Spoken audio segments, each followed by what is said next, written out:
Mesdames et messieurs, comme vous l'avez tous constaté, une des leçons apprises de la pandémie de Covid-19 est que le numérique n'est plus une alternative, mais fait partie intégrante des dispositifs,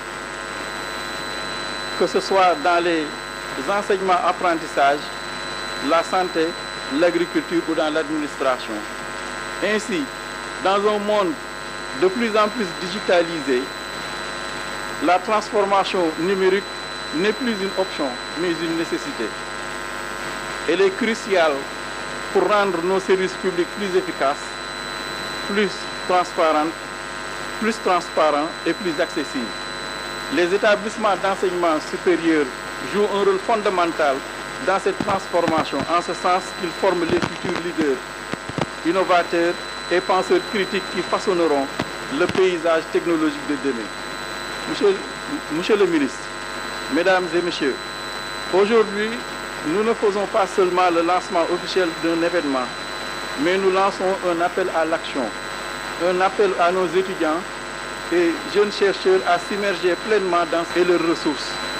Au gouvernement du Sénégal et à tous les partenaires, je tiens à exprimer notre profonde gratitude pour leur soutien indéfectible et leur engagement dans cet événement, un succès retentissant.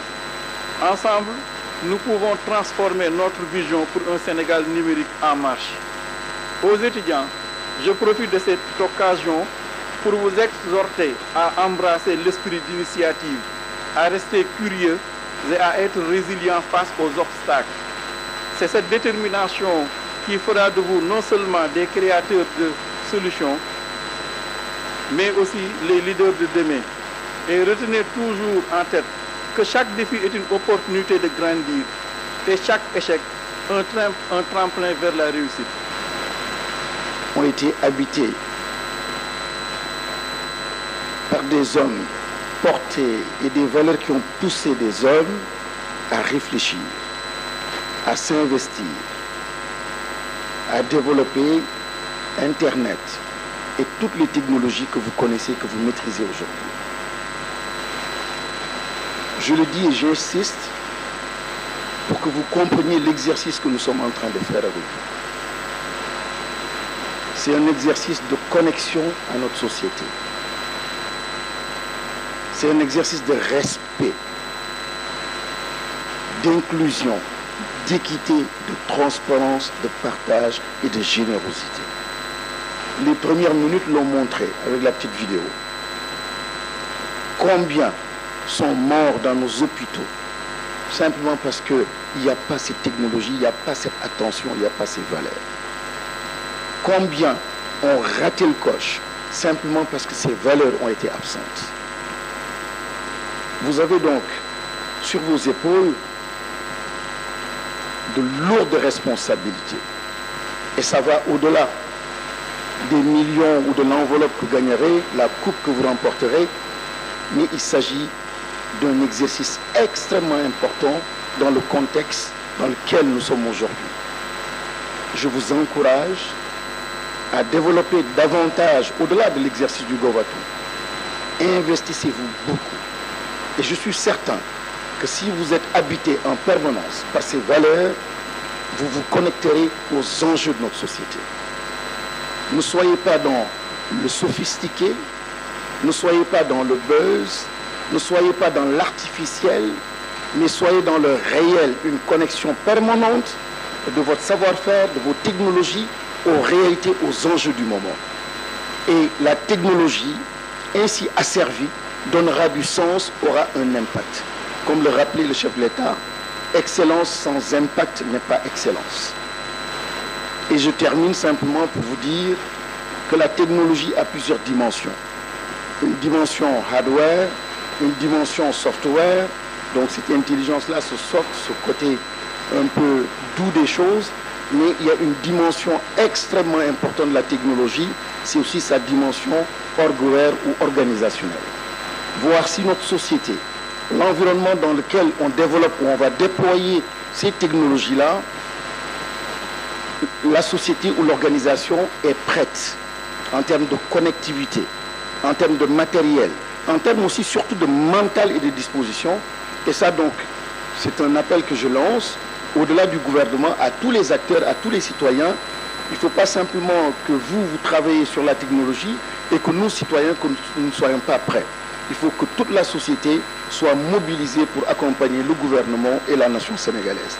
La participation active des jeunes talents est essentielle pour bâtir une administration publique capable de répondre aux défis contemporains.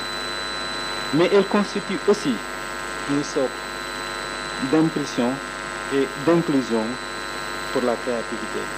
Il est donc crucial que les jeunes talents participent activement au processus d'édification de cette administration capable de faire face aux défis actuels. Le ministère du Tourisme et de l'Artisanat, sous l'impulsion de M.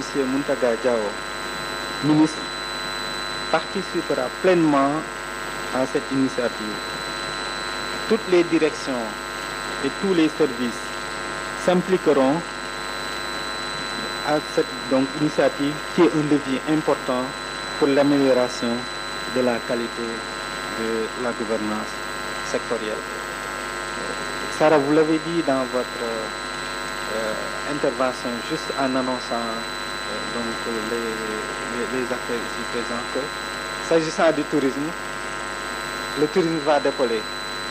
J'ai également le plaisir de vous annoncer qu'au niveau du ministère, nous sommes en train de travailler sur comment relancer le tourisme. Et il y a quelques semaines, M. le ministre a eu à présenter une communication devant le président de la République en Conseil des ministres pour non seulement faire le bilan de la saison touristique, mais dégager des pistes. Le plaisir que je participe avec vous à cette importante rencontre. Je voudrais, à l'entame de mes propos, remercier chaleureusement les organisateurs, notamment le ministère de la fonction publique et de la réforme du service public. L'action publique en faveur d'une mobilité et de systèmes de transport durable s'inscrit dans la volonté de faciliter les conditions de déplacement des personnes et des biens à des prix compétitifs partout et pour tous, en réduisant l'impact environnemental et en tenant compte du changement climatique.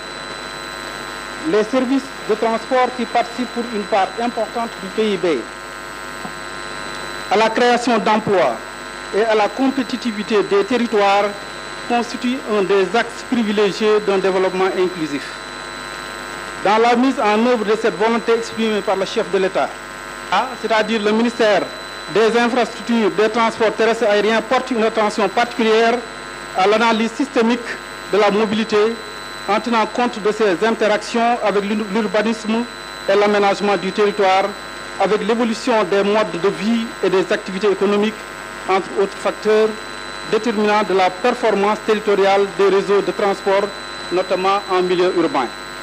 Dans notre approche de l'action publique en faveur des services de mobilité collective, nous veillons aussi à la mise en application des méthodes de gouvernance collaborative. Nous sommes convaincus que la modernisation et le développement de nos infrastructures et services de transport passent par la co-construction et l'appropriation d'une vision par les citoyens, par les collectivités territoriales, de solutions de mobilité innovantes, écologiques, adaptées aux enjeux locaux.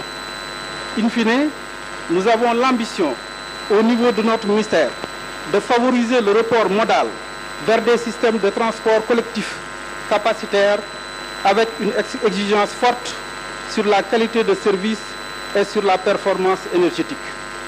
De la communication, des télécommunications et du numérique ce matin à cette illustre assemblée, je vais dire. Monsieur le ministre, vous avez permis au gouvernement du Sénégal aujourd'hui de regrouper 7 ministères, de regrouper des acteurs clés de l'éducation, je veux nommer l'éducation nationale, mais aussi les universités, mais aussi de regrouper ces jeunes-là qui sont l'avenir de notre pays.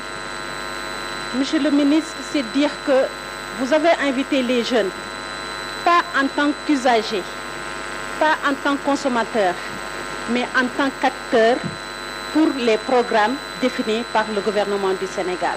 Soyez-en remerciés.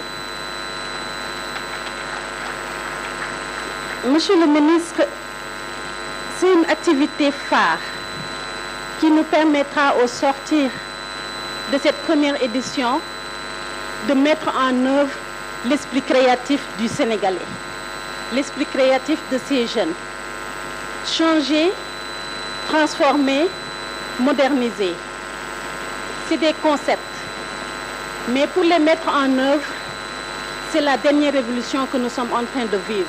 Nos grands-parents ont vécu la révolution agricole. Nos parents ont vécu la révolution industrielle.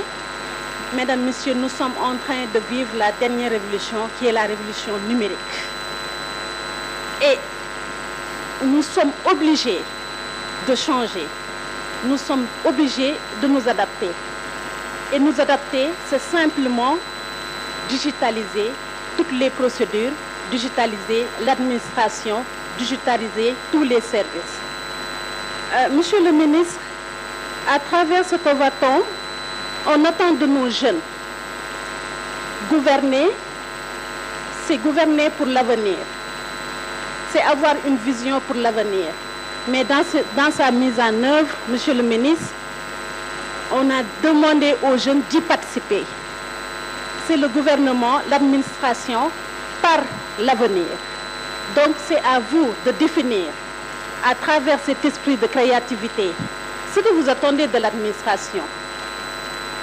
L'administration de demain, ce que vous attendez, parce qu'en principe, monsieur le ministre, avec le budget programme, l'administration maintenant a une obligation de résultat, parce que c'est la gestion axée sur le résultat. Autant avec le budget sur le financement, c'était des financements que l'État mettait à la disposition de l'administration et il y avait des projets qu'on devait exécuter.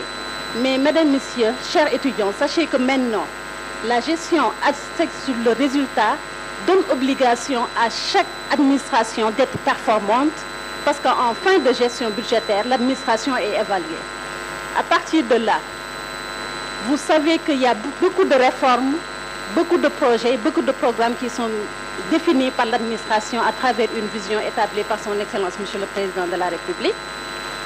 C'est de moderniser et de digitaliser pour la performance de l'administration. On avait le PAMA comme programme, on avait Dolé Admin et on a toujours ces programmes-là. On a le PRODAP.